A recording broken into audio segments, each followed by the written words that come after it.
childlike faith. Yan, isang napakagandang mensahe po no, ng Ebanghelyo natin ngayon, mga kapatid. Sana po nakapagbasa po kayo ng ating Ebanghelyo ngayon na mabasa po natin sa Matthew 19 verse 13 to 15, no? Kung saan tinatalakay doon ang pangyayari na may mga tao na dinadala nila ang kanilang mga anak, no, sa ating Panginoong Jesucristo, no? Ngunit kung titingnan po natin, ang mga apostoles ay pinagbabawalan sila, no? Dahil siguro sa pag-iisip na yung mga kabataan or yung mga bata ay baka mag-disturb, no, doon sa focus ng ating Panginoong Jesucristo sa pagtuturo sa maraming tao. Ngunit alam niyo po kung anong nangyari? Dinadala ng tao ang kanilang mga anak doon sa mga bata, no, doon sa ating Panginoong Jesucristo, pero yung mga apostoles ay pinagbabawalan sila. Pero ang naging sagot po ng ating Panginoong Jesucristo, hayaan itong mga bata na lumapit sa Kanya dahil ang kaharian ng Diyos ay para sa mga kagaya nila. Isang napakagandang mensahe po, no, ang talagang binibigay, no, ng Ebanghelyo sa araw na ito, dahil yan ay tumutukoy talaga sa tunay na pananampalataya, no, na dapat ang isang Kristiyano ay isabuhay po ito. Una po sa aral na ibinibigay ng Ebanghelyo is childlike faith, no, pananampalataya na kagaya ng isang bata, no? So i-assess po natin ano ba ang mga nagustuhan at ano ba ang gusto ng Diyos, no, na maging katulad tayo ng mga bata. Bakit ba ang pananampalataya, no, ng isang bata ang talagang gusto ng Diyos, no, na isabuhay natin? Well, kung makikita naman po natin, ang isang bata, no, is very dependent, di ba? So isa po yan sa mga rason kung bakit gusto ng Diyos na maging isang bata, no, ang ating pamamaraan, ang ating pananampalataya. Dahil again, gusto ng Diyos na maging dependent po tayo sa Kanya, diba? Tayo po ay nilalang ng Diyos. At again, malinaw po yan na sinasabi, no, sa aklat po ni Propeta Isaias, tayo'y nilikha ng Diyos para magbigay sa Kanya ng papuri. So hindi po sa ibang rason kung bakit nilikha tayo ng Diyos, hindi po sa ibang rason kung bakit nandito po tayo sa mundo, ngunit sa isang rason, that we must to depend to God, no, and give honor to God, give glory to God, no. That's the main purpose kung bakit nilikha po tayo ng Diyos. Dahil kung titingnan po natin, no, kagaya po ng isang bata, very dependent sa kanyang mga magulang. So tinuturuan po tayo ng Diyos na dapat maging dependent din tayo sa Kanya. So yan po, no, ang malaking bagay kung bakit gusto ng Diyos, no, na maging childlike faith ang kanyang mga sumusunod sa Kanya. Kung bakit gusto ng Diyos na tayo'y magkaroon ng pananampalataya na kagaya po ng isang bata. Dahil malinaw po na that a child, ang isang bata ay very dependent.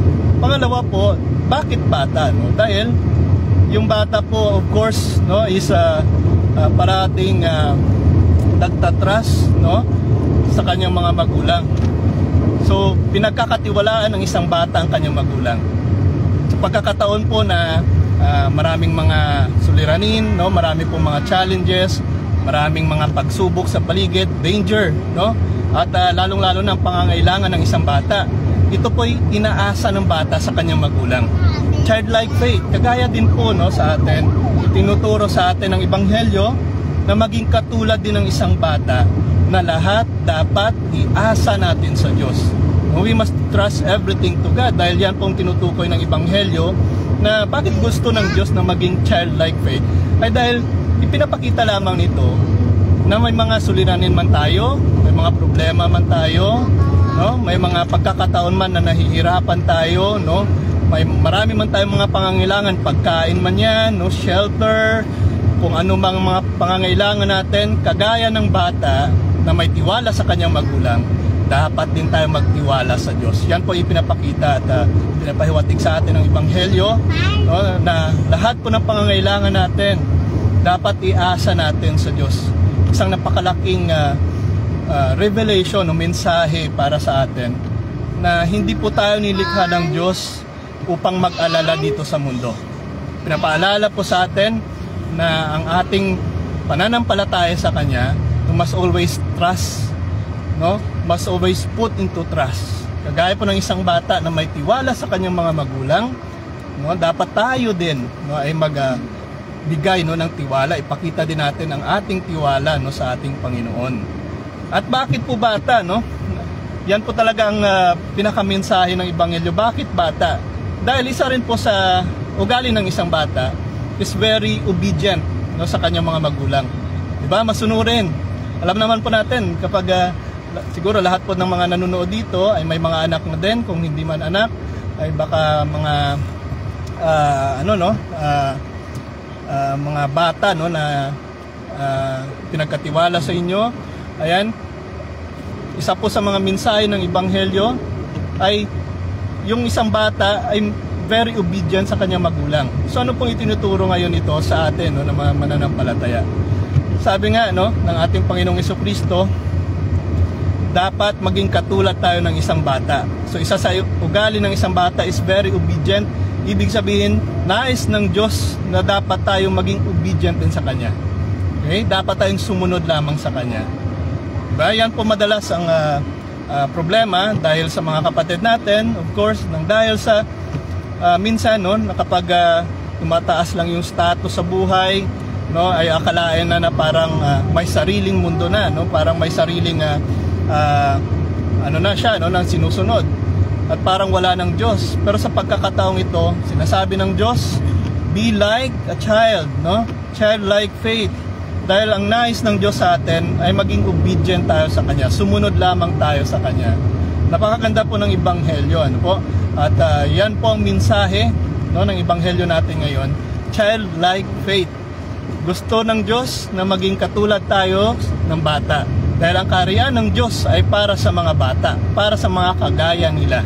So kung nais po natin na makamtan ang kaharian ng Diyos, pangalawang mensahe po no, na ibinibigay sa atin ng ebanghelyo ay ang ugali or the right faith no, for us to receive salvation. Diba? Ito po ang malinaw. Sinasabi sa ebanghelyo, kung nais natin na makapasok sa kaharian ng Diyos, maging isang bata, no? Maging katulad ng isang bata.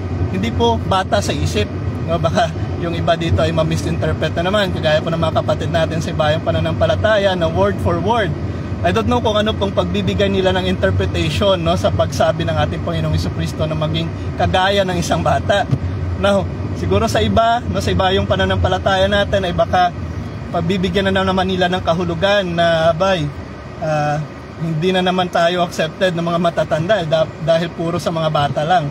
Pero ang pinakamensahe po, no, kahit tingnan po natin yung mga commentaries patungkol po sa gospel na ito, sa mensahe ng ating Panginoong Jesucristo, nais lamang po ibig sabihin or binibigay sa atin ang mensahe no, ng ebanghelyo na ito, na dapat ang ating pananampalataya ay maging isang kagaya ng isang bata. Dahil ang attitude, ang ugali ng isang bata, no, ay kagaya po no, ng isang bata. Yan po ang nais ng Diyos na isabuhay natin ng mga mananampalataya. Ang kaharian ng Diyos ay para sa mga kagaya sa mga bata na may ugaling very obedient, no? Trusting God always, no? And again, of course, no, yung sinasabi natin, may humility. Yan po talaga kung bakit bata, kagaya ng isang bata, ang gusto ng Diyos na makapasok sa kanyang kaharian. Dahil malinaw po yan ang mensahe sa atin na dapat tayo din ay maging isang katulad ng isang bata. At alam niyo po ba, no, isa rin po sa ugali ng isang bata ay, of course, ang maging doon po hindi nagtatanim ng galit, no? Yan po, isa rin po sa ugali ng isang bata yan. So madalas po, tayo po ng mga matatanda ay kapag may kaaway, naku po, grabe, tinatanim na natin sa ating puso ang galit, no? At pagkamuhi. Pero sinasabi ng ating Panginoong Jesucristo, kagaya po ng kanyang paalala, kung gusto po natin patawarin tayo ng Diyos, dapat patawarin din natin ang mga nagkasala sa atin. Kagaya po ng isang bata, kahit, di ba, na-notice nyo po, na kahit mag-away man yan, no, ang parehong bata, kahit mag-away man yan, pero ilang oras lang, pagkatapos ng away, bati ka agad. Isa po yan sa mga ugali na gusto ng Diyos na isabuhay natin. Marahil normal na nga ang away, no, sa isang tao, sa isang grupo, sa isang pamilya, pero dapat natin pakatandaan na yan ay mga pagsubok lamang at dumadaan lang yan. Huwag, kaya nga sinasabi natin mga pinagdadaanan. Diba? Dahil dapat itong mga problema na to ay dinadaanan mo lang. Okay? Huwag po nating panatilihin yung problema na yan. No, mga pinagdadaanan natin ay daanan lang. No? Daanan lang. Dapat palampasin, dapat nang iwan. Dahil kagaya po ng isang bata, nagkakasundo agad, no? After ng mga away. Tinuturo din po sa atin ng ating Panginoong Jesucristo na dapat din tayo magpatawad sa isa't isa. Kung may mga nagkasala man sa atin, dapat nating patawarin.